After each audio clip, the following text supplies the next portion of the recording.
Look at this number for a second. According to Vanguard's latest How America Saved report, which analyzes millions of real 401k accounts, the median 401k balance for Americans in their 60s is just under $100,000. Let that sink in. Not people who are just starting out, not people who had bad luck for 1 year, but people in their 60s. Now here is the part most people do not calculate. Using the 4% withdrawal rule, that $100,000 will give you around $4,000 a year in retirement. That is roughly $330 a month. That is not fear-mongering. That is not headline designed to scare you. That is math. So if you ever opened your 401k, felt a little uncomfortable and quietly told yourself, I'll deal with this a little later, this video is for you. Because today, I'm going to walk you through what people actually have in their 401k accounts by age using this Vanguard's most recent data, not any social media flex numbers. And more importantly, I'll show you how to interpret these numbers correctly, especially if you are in your 30s or 40s, or if you are an immigrant or someone who is quietly planning a return to India one day. So before we go decade by decade, we need to fix one dangerous misunderstanding. Most people compare themselves to averages, and averages can be wildly misleading. Here is a simple way to think about it. If Jeff Bezos walked into a room with 99 regular people, the average net worth in that room instantly becomes astronomical. But did anything change for those 99 people? No. Now let me show you something that almost nobody talks about. This table comes directly from Vanguard's latest How America Saved report. Same data set, millions of people, and real accounts. And look at the difference between average and median broken down by income.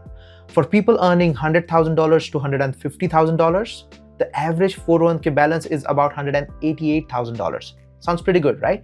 But the median is only $98,000. That means half of the people in this income range have less than $100,000 saved. And it gets more extreme if we go to higher incomes. For people earning $150,000 or more, the average 401k balance is around $377,000, but the median, that is just $221,000. This is exactly why averages lie. A small number of very high balances pull the average up, while most people quietly sit far below it. So when headline says the average high earner has hundreds of thousands of dollars saved, what that really means is some people do and most do not. That is why throughout this video, we are going to anchor ourselves on the median, not the averages. Because the median tells you where the real people actually are. If you are in your 20s, Vanguard's data show the median 401k balance is roughly around $9,000. Yes, that sounds low, but the context matters. In your 20s, most people are new to workforce, switching jobs frequently, earning less than they will eventually, dealing with student loans, dealing with the visa issues if they are immigrants, and sending money back home. The real risk in your 20s is not having a low balance.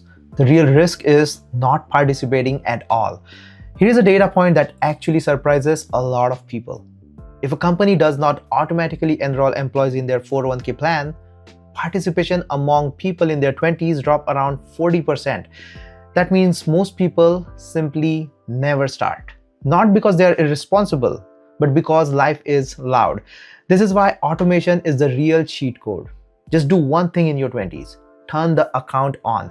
Even 2%, even $50 a month, that matters a lot. Time is doing the heavy lifting for you right now. I have personally seen people who invested small, boring amount in their 20s end up with more money than people who invested aggressively later.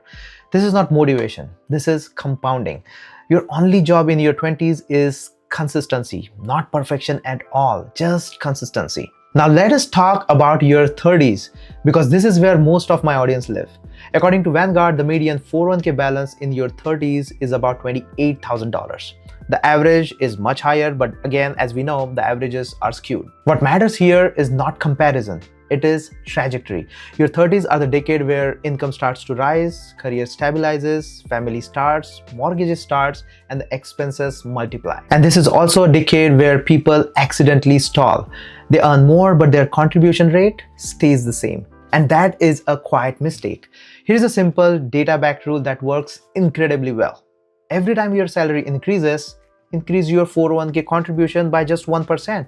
You'll barely feel it, but over 10, 15 years, the difference is massive. Now let me talk directly to the expats, the NRIs in the US in their 30s. Many people delay investing because they tell themselves we might go back to India in a few years. And that few years often turn into a decade.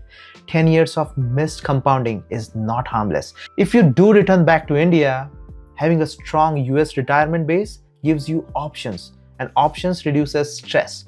Your 30s are not about maxing everything perfectly. They are about building momentum. Now let's talk about 40s. This is the most important decade in this entire conversation. Vanguard shows the median 401k balance in the 40s is around $54,000. The average jumps much higher, which tells us something critical. Some people adjusted early and many never did. In your 40s, I will fix this later stops working. This is the decade where income is often at the peak, responsibilities are high, and time is still on your side, but not unlimited. This is also when many people start thinking seriously about their retirement or returning back to their home country. This is why I prefer thinking in terms of financial independence and not just retirement. And a simple starting framework would be take your annual spending and multiply it by 25. And that gives you a rough number where work becomes optional. Not a promise, just math. Once people calculate this number, something shifts. Their jobs feel different, their fear reduces, their decision improves. And let me say this clearly. If you're watching this in your 30s or 40s, just don't be the average person in their 60s. That is a bar, not perfection, not extreme frugality. Just do not drift. The median 401k balance for people in their 50s is about $82,000. And that number should get your attention. But it should not trigger panic. Your 50s are not about chasing the next hot investment or trying to double your money overnight. Your 50s still have leverage, but the leverage comes from structure, not risk. This is also a decade where the gap between median and the average becomes very obvious. Some people made intentional moves earlier, many did not. And the good news is, even in your 50s, you still have tools available that the younger investors do not. First, catch-up contribution exists for a reason. Once you turn 50, the IRS allows you to contribute significantly more in your 401k every year compared to the younger workers. And this is specifically designed for people who want to close that gap late in the game. And yet, according to Vanguard, only a small percentage of eligible people actually use these catch-up contributions. And that is like being given extra runway for takeoff and you are choosing not to use it.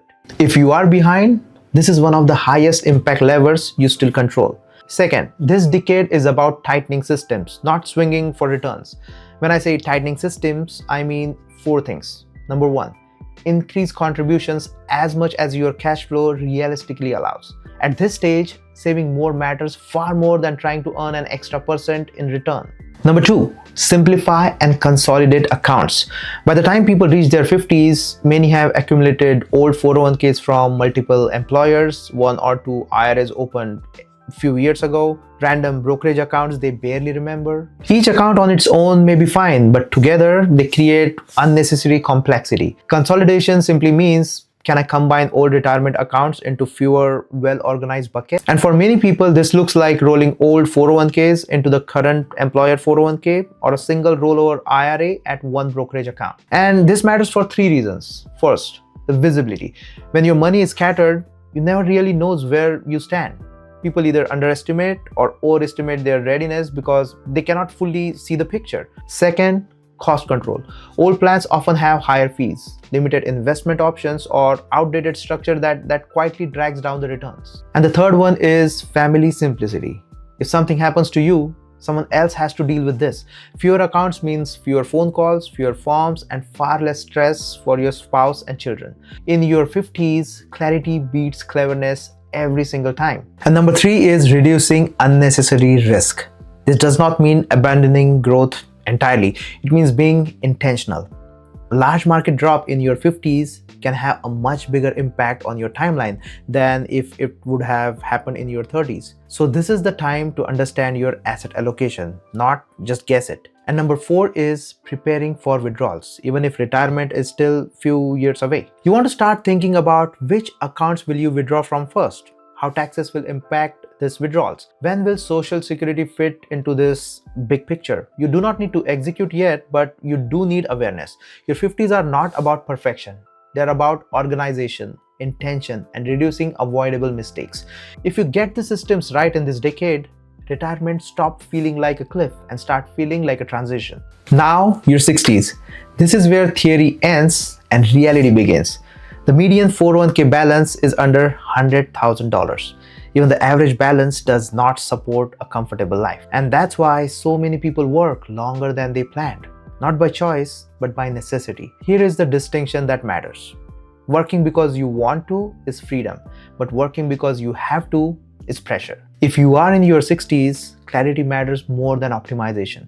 Know your monthly spend, understand withdrawal strategies, decide how you want to live, and yes, spend intentionally.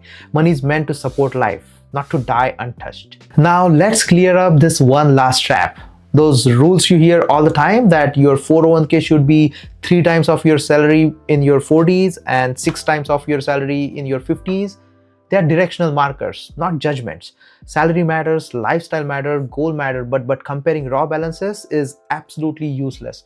What matters is directions. Are your savings consistent? Are your contributions increasing? Are your decisions aligned with the life you actually want? And if you are behind, do not panic. Panic creates expensive mistakes. Just automate your contributions, increase them gradually, focus on income growth, and control lifestyle inflation. The hardest message I get are not from people who made mistake, but from people who never looked. Avoidance is expensive and clarity is calming. If you are in your 30s or 40s, do not aim to be extraordinary. Just do not be the average person in their 60s. Your finance friend Sushant, signing off.